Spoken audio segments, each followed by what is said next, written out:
चलिए, good morning. आइए part 3 of revision of salary पहले बना देता हूँ ताकि वो हेड तो कंप्लीट हो जाएगा मेरा। ओके,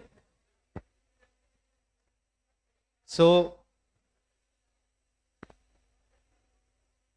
परक्यूसिट्स के बाद जो टैक्सेबिलिटी है उसका नाम है प्रोविडेंट फंड्स। और प्रोविडेंट फंड की टैक्सेबिलिटी तीन टाइप के प्रोविडेंट फंड में डिवाइड कराई थी मैंने। एक का नाम था statutory provident fund, RPF, URPF. चार चार बातें सब में सिखाई हुई थी। पहले एसपीएफ में आ जाते। स्टैच्यूटरी प्रोविडेंट फंड में जो भी पैसा मैंने जमा कराया है, मैं एम्प्लॉय, उसका ट्रीटमेंट लिखवाया था मैंने। डिडक्शन मिलेगा 80C में जीटीआई से। मेरा एम्प्लॉयर जो पैसा जमा करा रहा है मेरी इनकम है, और उसका ट्रीटमेंट ये था कि वो पूरी तरह से क्या है, एग्जेम्प्ट है। जो एसपीएफ का इंटरेस्ट आएगा वो भी पूरी तरह से एग्जेम्प्ट है। जो पैसा मैं निकालूंगा एसपीएफ से वो भी पूरी तरह से एग्जेम्प्ट है। फिर आगे बढ़ा, अगला टॉपिक आरपीएफ। वहां पे मैंने ये देखा कि जो पैसा मैंने जमा कराया उसका सेम ट्रीटमेंट डिडक्शन मिल जाएगा 80C में। इंप्लॉयर ने जो पैसा जमा कराया है वो मेरी कमाई है और एग्जेम्प्ट है, पर पूरी नहीं, लिमिट है उस पर। मेरी सैलरी का 12%। सैलरी में वही घिसी पिटी चीजें जुड़ेगी, दैट इज बेसिक पे, डीए कंडीशनल और कमीशन ऑन टर्न। 9.5% तक का इंटरेस्ट भी एग्जेम्प्ट है। और जो पैसा मैं आरपीएफ से निकालूंगा उसमें दो केस थे। अगर 5 साल की नौकरी कर ली है उसके बाद निकाला तब तो एग्जेम्प्ट ही है। 5 साल से पहले निकाल रहा हूं तो 2-3 केसेस में एग्जेम्प्ट। पहला, तबियत खराब है इसलिए निकाल रहा हूं। दूसरा, इंप्लॉयर ने अपना बिजनेस ही बंद कर दिया इसलिए निकाल रहा हूं। तीसरा, मैंने नए इंप्लॉयर के आरपीएफ में पैसे ट्रांसफर कर दिए। और लास्ट, मैंने टीसीसीडी की पेंशन स्कीम में पैसे ट्रांसफर कर दिए। यूआरपीएफ में आ जाइए।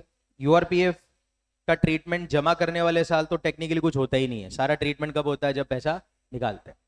तो इसलिए जो पैसा मैं जमा कराऊंगा उसकी छूट नहीं मिलेगी मेरे को। इंप्लॉयर जो पैसा जमा कराएगा वो ना तो जमा कराने वाले साल टैक्सेबल है, ना ही वो एग्जेम्प्ट है।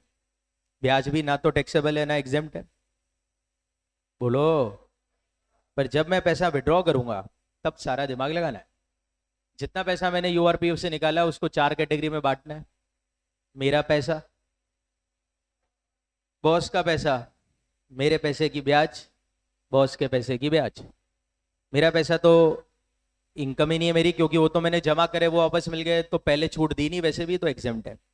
एम्प्लॉयर का पैसा मेरी इनकम है और वो पूरी तरह से टैक्सेबल है। कौन से हेड में? सैलरी। ब्याज जो मेरे पैसे की मिली वो भी टैक्सेबल है, पर हेड आईओएस है। और सिमिलरली बॉस के पैसे की ब्याज भी टैक्सेबल है, पर हेड सैलरी। पीपीएफ आता था जिसमें कि नौकरी करने वाले नहीं, आम लोग पैसे जमा कराते हैं, और उसका ट्रीटमेंट भी बहुत सिंपल था। पीपीएफ में जो पैसा मैं जमा कराऊंगा उसका ट्रीटमेंट है जीटीए से छूट मिल जाएगी 80C की।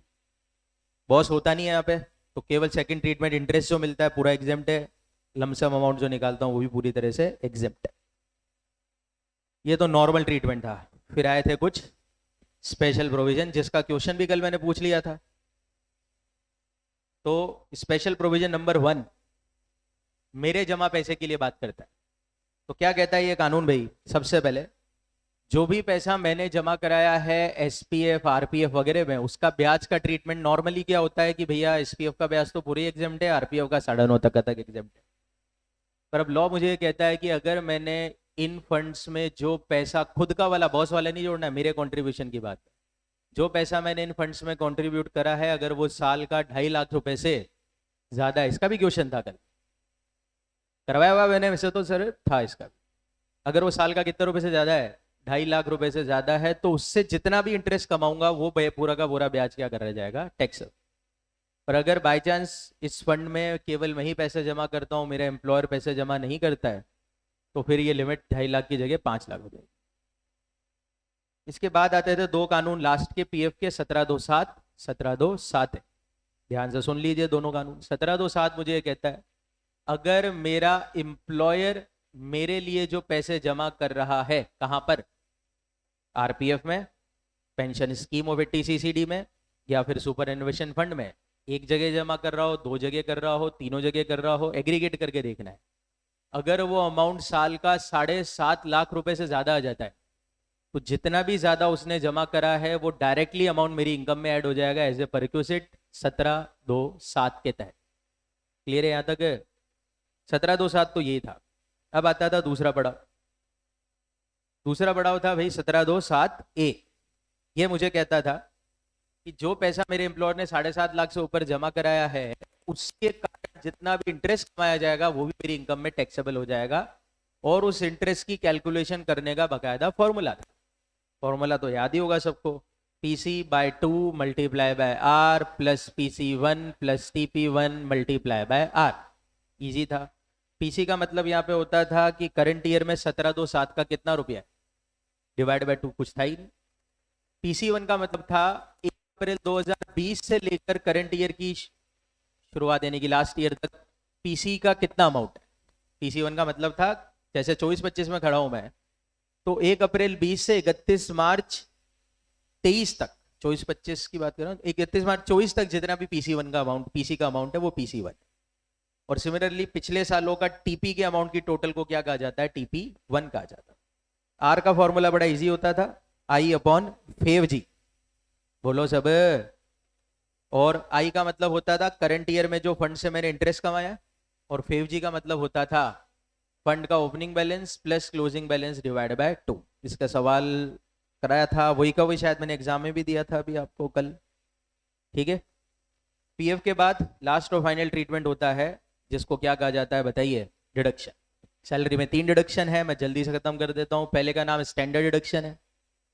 इसमें 2 चीजें ध्यान रखनी है, अगर मैं डिफॉल्ट रेजिम में रहूंगा तो 75,000 रुपए का स्टैंडर्ड डिडक्शन है, AY 25-26 से अमेंडमेंट हो गया। और अगर मैं ऑप्शनल रेजिम में रहता हूं तो स्टैंडर्ड डिडक्शन 50,000 का है। 2 डिडक्शन जो दूसरे वाले हैं वो थे मेरे सामने।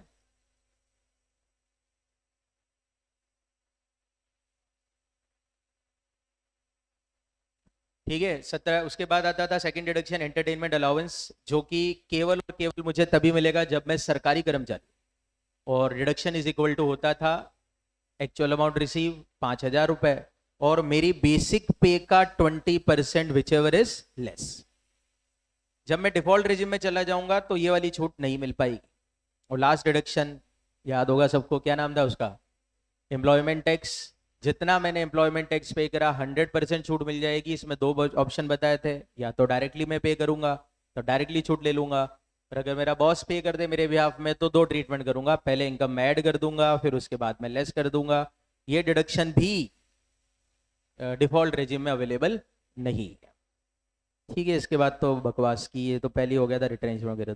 ठीक है, तो ये सारी हमारी इंपॉर्टेंट चीजें खत्म है।